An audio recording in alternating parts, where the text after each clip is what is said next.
সাহিহ ইবনে হিব্বান আর মুস্তাদরাকে হাকিমের এক বর্ণনা, মুসা আলাইহিস সালাম আল্লাহকে প্রশ্ন করলেন, ইয়া আল্লাহ আল্লিমনি কালিমাতান আযকুরু বিহা ওয়া আদউ বিহা। আল্লাহ, আপনি আমারে একটা কালিমা শিখান, একটা জিকির শিখান, যে জিকিরটা দিয়ে শুধু আমি আপনার জিকির করব, এই জিকির কেউ জানবে না, শুধু জানবো আমি আর আপনি। সুবহানাল্লাহ পড়েন।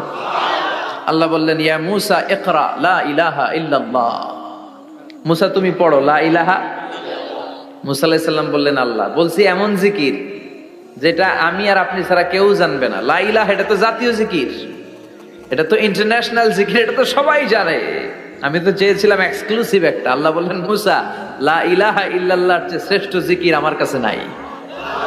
আমি আল্লাহর দেয়া সর্বশ্রেষ্ঠ জিকির হচ্ছে লা ইলাহা লাউ তাদাউ লা ইলাহা ইল্লাল্লাহ ফি কাফফা ওয়াস সামাওয়াতু ওয়াল আরদু ফি কাফফা।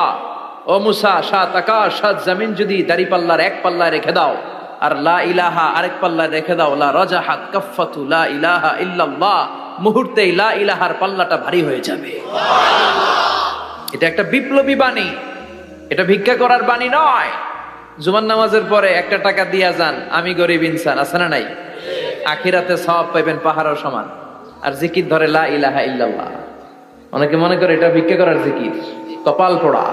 আমরা ভিক্ষার সাথে এটাকে জুড়ে দিয়েছি। এটা একটা বিপ্লবী বাণী।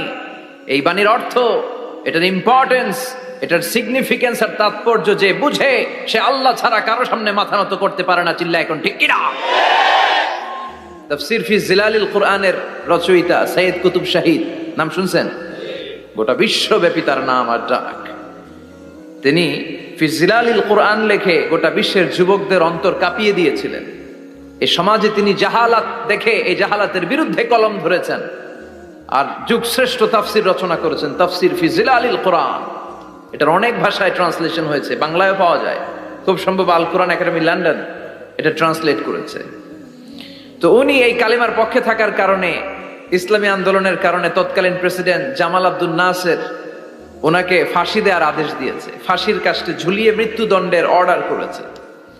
তো জেল কোডের নিয়ম অনুযায়ী যাদেরকে ফাঁসি দেওয়া হবে, হ্যাঙ্গিং করা হবে, হ্যাঙ্গিং করার ঘন্টাখানিক আগে ওই কারা কর্তৃপক্ষ থেকে নিয়োগ দেয়া জেলখানার ইমাম সাহেব এসে তাদেরকে লা ইলাহা পড়ায়।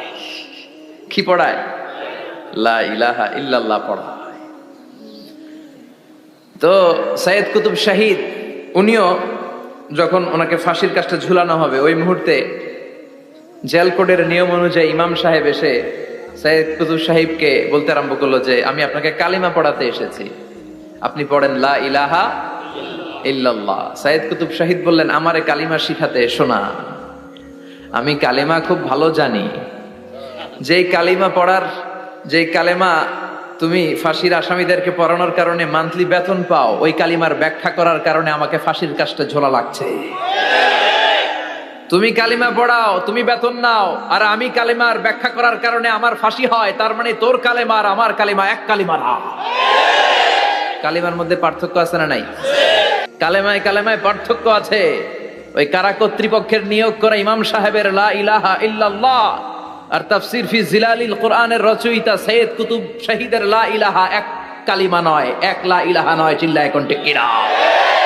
পার্থক্য আছে, আলাদা। এজন্য আসল লা ইলাহার অনুসারী হতে হবে। লা ইলাহার ধারক এবং বাহকরা হচ্ছে সত্য এবং ন্যায়ের পক্ষে। যত বিপদ আসে, যত আপদ আসে, যত ঝুঁকি আসে, পাহাড় সম ঝুঁকিকে ডিঙ্গিয়ে তারা লা ইলাহার কালেমার পতাকাকে উড়িয়ে দেয়। চিল্লায় বলেন ঠিক কিনা? এজন্য ইমানে পার্থক্য আছে। আমরা যেন আসল ইমানদার হতে পারি, আল্লাহ তৌফিক দাও। আরো জোরে পড়েন আমিন। আমরা সব সময় যেন আল্লাহর জিকির দিয়ে হৃদয়টাকে সিক্ত রাখতে পারি, তুমি তৌফিক দাও।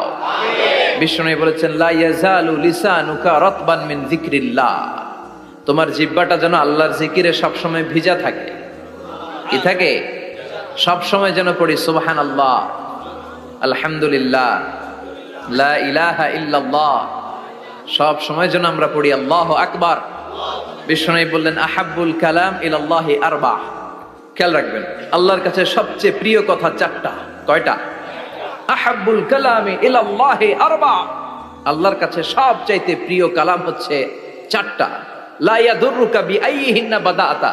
এই চারটার কোনটা দিয়ে শুরু করবে এটা তোমার ব্যাপার, আগে পরে করলেও কোনো সমস্যা নাই। চারটার একটা হচ্ছে সুবহানাল্লাহ, আরেকটা হচ্ছে আলহামদুলিল্লাহ, আরেকটা হচ্ছে লা ইলাহা ইল্লাল্লাহ, আরেকটা হচ্ছে আল্লাহু আকবার।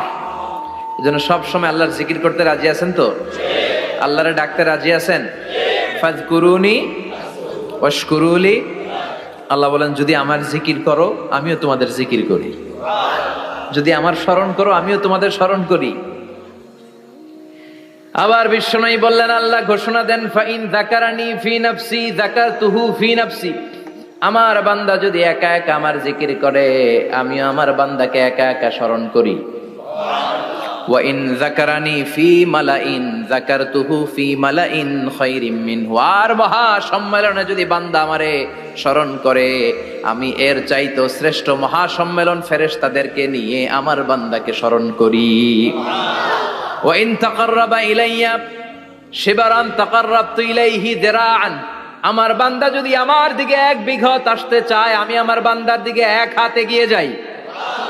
আমার বান্দা যদি আমার দিকে 1 হাত আসতে চায় আমি আমার বান্দার দিকে 2 হাত চলে যাই। ওয়া ইন আতানি ইয়ামশি আতাইতুহু হারওয়ালা। আর আমার বান্দা যদি আমার কাছে হেঁটে হেঁটে আসতে চায় আমি আমার গোলামের দিকে দৌড়ে দৌড়ে যাই। ওই আল্লাহরে ভুলে গিয়ে আমরা মাজারে যে সিজদা দেই, কপাল পোড়া। আছে না নাই?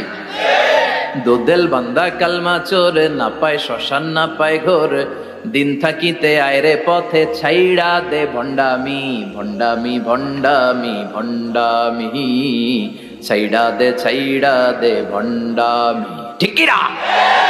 এই ভণ্ডামির সাথে আমাদের সম্পর্ক আছে? মাজার পূজার সাথে ইসলামের কোনো সম্পর্ক আছে?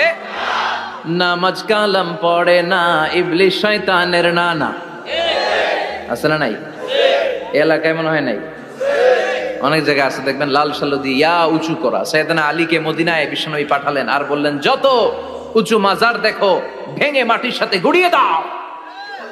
কবরস্থান উঁচু হবে না, কবর হবে সমান। এটাকে সেফটি দেওয়ার জন্য, সিকিউরিটি দেওয়ার জন্য আপনি চারদিকে সিম্পল বেড়া বা দেয়াল দিতে পারেন, যাতে গরু ছাগল যে এই কবরের অসম্মান না করে।